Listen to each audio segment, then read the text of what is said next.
Hi hello namaste, నేను మీ anchor Shiva. Welcome to iDream media. ఈరోజు మన ముందున్న guest Big Boss season 9 contestant wild card Madhuri garu ఈరోజు మనతో ఉన్నారు. తన జర్నీ గురించి హౌస్లో నమస్కారం పెద్దవాళ్ళు పూజ్యులు ఎలా ఉంది ఎక్స్పీరియన్స్? అంటే మీకు లోపలికి వెళ్తున్న ఫీల్ అవన్నీ ఎలా ఉన్నాయి? బాగుంది, ఎక్సైట్మెంట్ తో ఉన్నా నేను కూడా. మీకు బాగా ఇంట్రెస్ట్ కదా బిగ్ బాస్ కి వెళ్ళాలి? ఇంట్రెస్ట్. ఒక ఫోన్ లేకుండా, సరిగ్గా ఫుడ్ లేకుండా, సోషల్ మీడియాతో సంబంధం లేకుండా, రోజు డే ఏది తెలియకుండా, మన పర్సన్స్ కి దూరంగా ఒక experience, different type of experience. So ఈ ఎక్స్పీరియన్స్ ని ఒకసారి లైఫ్ లో ఫేస్ చేయాలని అయితే ఉంది. అంటే నార్మల్గా మీ ఇంటర్వ్యూస్లో కానీ మీరు కానీ మీ రాజా గారు కానీ ఇంటర్వ్యూస్ ఇచ్చేటప్పుడు ఒకరు వదిలి ఒక్క నిమిషం కూడా ఉండలేను అన్నట్టు మీరు చాలా ఇంటర్వ్యూస్లో చెప్పడం జరిగింది కదా. అంటే మీరు వెళ్ళి మీరు రాజాగారితో మాట్లాడకుండా ఆయనతో కష్టమేమో? చాలా కష్టమే. ఇది నా వీకెస్ట్. అసలు చాలా మూమెంట్ తలుచుకుంటేనే నాకు చాలా బాధ అనిపిస్తుంది. ఎందుకంటే శ్రీనివాస్ గారిని వదిలి నేను ఇన్ని రోజులు ఒక రోజు కూడా దూరంగా లేను. తను కూడా చూసుకోవడానికి ఎవరు లేరు నేను తప్పితే. సో ఇవన్నీ కొంచెం కష్టమే. అందుకనే ముందు నేను వెళ్ళలేదు. కానీ మళ్ళీ శ్రీన్ గారు ఎందుకు ఈ అవకాశాన్ని వదులుకోవాలి, నీకు వచ్చిన అవకాశాన్ని వెళ్ళు, నేను పర్వాలేదు ఉండగానే సపోర్ట్ చేస్తానని చెప్పి నన్ను కొంచెం మోటివేట్ చేసి పంపిస్తున్నారు. అంటే చాలా మంది కంటెస్టెంట్లు నేను చూసాను అనమాట. ఎవ్రీ సీజన్ లోపల అంటే బయట బాగానే స్ట్రాంగ్గా ఉన్నారు అంటారు, లోపలికి వెళ్ళంగానే ఎమోషనల్గా డౌన్ అయిపోయి అయ్యో మన రాజా గారిని మిస్ అయిపోతున్నాను అని చెప్పడం కానీ, లేకపోతే మా పేరెంట్స్ని మిస్ అయిపోతున్నాను, నాకు కావాల్సిన వాళ్ళు మిస్ అయిపోతున్నాను అని చెప్పి ఎమోషన్ అవ్వడం జరుగుతూ ఉంటుంది. అది కొన్నిసార్లు సింపతి అని చెప్పి కూడా బయట పోటరీ అవుతుంటుంది.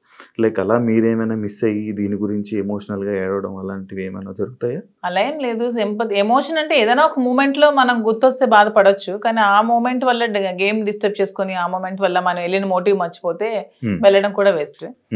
బ్యాలెన్స్ చేసుకోవాలి, ఎమోషన్ ని బ్యాలెన్స్ చేసుకుంటూ గేమ్ ఆడాలి. అదే కదా మరి రియాలిటీ షో బిగ్ బాస్.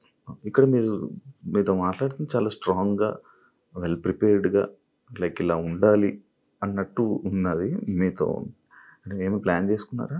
అది ఏం ప్లాన్ చేసుకోవాలి? పోనీ మీరు చెప్పండి, మీరు ఒక బిగ్ బాస్ కంటెస్టెంట్ కదా, ఏం ప్లాన్ చేయాలి? మీకు బేసిక్ గా ఆ ప్లానింగ్స్ ఏమి ఉంటాయి నాకు తెలియదు. అంటే రియాలిటీ షోలో రియలిస్టిక్ గా ఉండాలని నేను అనుకుంటున్నాను. ప్లానింగ్స్ ఏమైనా ఉంటే టిప్స్ చెప్పండి. టిప్స్ చెప్పడం కదా, అంటే స్టార్టింగ్ వెళ్ళే కంటెస్టెంట్లకి వాళ్ళకి ఏం తెలియదు, ఎవరు వస్తున్నారు ఏంటి, వాళ్ళ క్యారెక్టర్ ఏంటి, వాళ్ళు ఎలా బిహేవ్ చేయబోతున్నారు ఏంటి అనేది మనకు ఒక ఐడియా ఉంటుంది. కాకపోతే వైల్డ్ కార్డ్ వాళ్ళకి ఒక ప్లస్ పాయింట్ ఉన్నది. అంటే ఏ కంటెస్టెంట్ ఎలా ఆడబోతున్నాడు, ఏ కంటెస్టెంట్ ఎలా ఆలోచించబోతున్నాడు, వాడు ఏం చేయబోతున్నాడు, వాడి స్టెప్స్ ఏంటి అనేది మనకు ముందే ఒక ఐడియా ఉంటుంది. అంటే మీరు మొత్తం చూసారా ఈ 4 weeks? నేను మొత్తం చూడలేదు, అప్పుడప్పుడు చూస్తున్నాను. వాళ్ళకి ఎలా తెలియదో మాకు కూడా వాళ్ళు ఎలాగో తెలియదు. నాకు వాళ్ళ పేర్లు ఇప్పుడు తెలుసు అంతే, అంతకుమించి నాకు తెలియదు.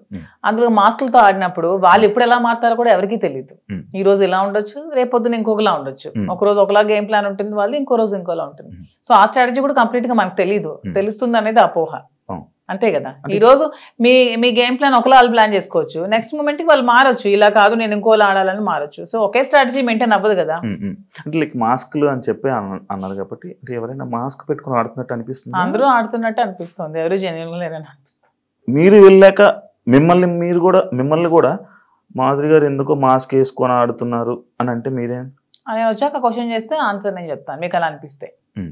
నేను వెళ్ళిన తర్వాత మీకు నేను ఏమైనా మాస్క్ వేసుకున్నట్టు అనిపిస్తే, వచ్చిన తర్వాత మీరు ఇదే క్వశ్చన్ మీకు ఉంటే అప్పుడు ఆన్సర్ చేస్తాను. మిమ్మల్ని ఎప్పుడు ఇంటర్వ్యూలో తప్ప బయట మీ గురించి తెలియదు, మీ ఎమోషన్స్ గురించి తెలియదు.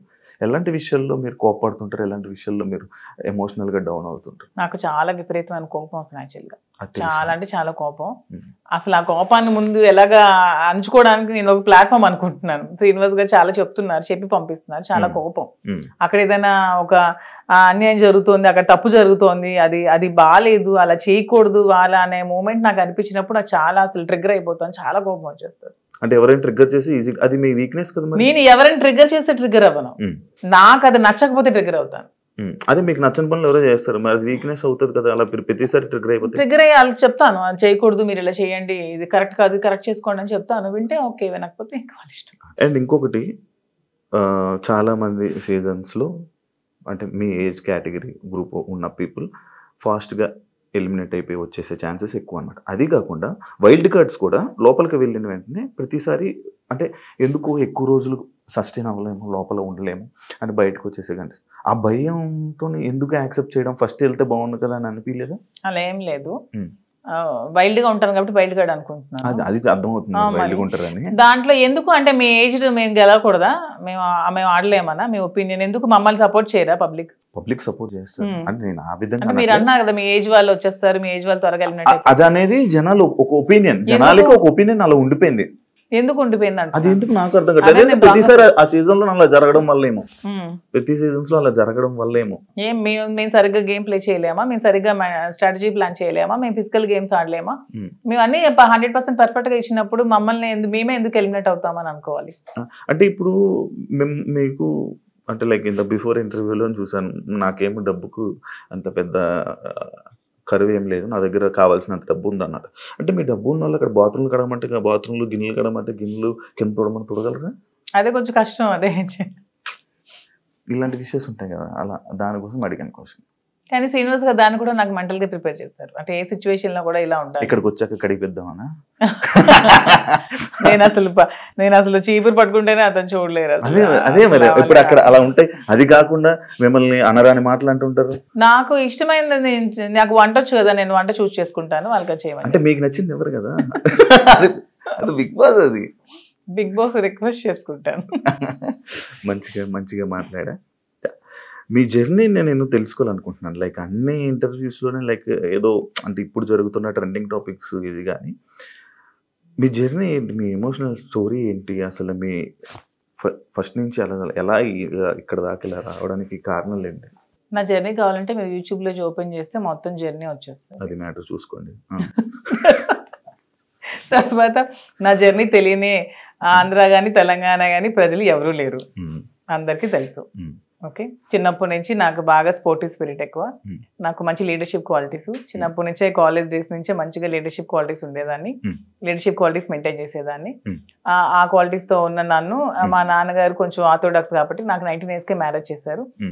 ఇంటర్మీడియట్ లో మ్యారేజ్ అయింది, సెకండ్ ఇయర్ లో మ్యారేజ్ అయ్యాక కూడా నేను కొద్ది రోజులు ఫారెన్ వెళ్ళి షిప్ లో ఉండి, నాకు ఇండియా అంటే అభిమానం కాబట్టి ఇండియాలోనే ఉండాలని డిసైడ్ అయిపోయి నేను ఇండియాకే వచ్చేసి మళ్ళీ స్టడీస్ కంప్లీట్ చేసి నా డిగ్రీ కంప్లీట్ చేశాను.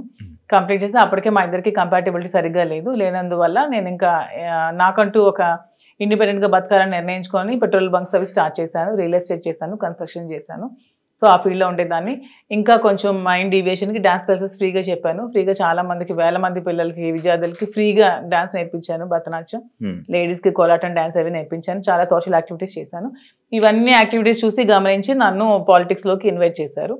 ఇన్వైట్ చేశాక పాలిటిక్స్లో కూడా చాలా యాక్టివ్గా పార్టిసిపేట్ చేశాను. బాగా తిరిగేదాన్ని, బాగా ప్రజలతో ఇంకా కొంచెం మమేకమై తిరిగినప్పుడు నాకు వస్తున్న ఫేమ్ని, నా పడుగుతున్న గ్రాఫ్ని తట్టుకోలేక నా పార్టీలో ఉన్న చాలా మంది నన్ను తొక్కాలని చూశారు.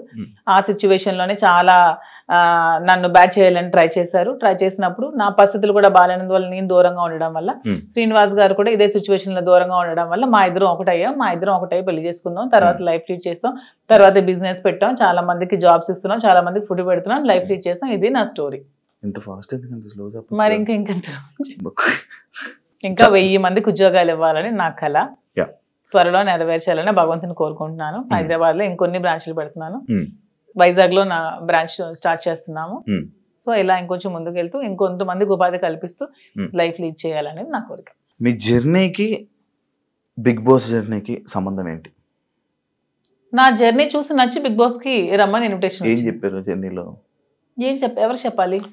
అడుగుతారు కదా కొన్ని. నాకు ఎవరు అడగలేదు, వాళ్ళు చూసి నా దగ్గర. అదే లైక్ అదే వదిలేండి. మీ జర్నీకి, ఇప్పుడు బయట ఉన్న జర్నీకి బిగ్ బాస్ జర్నీకి ఏంటి?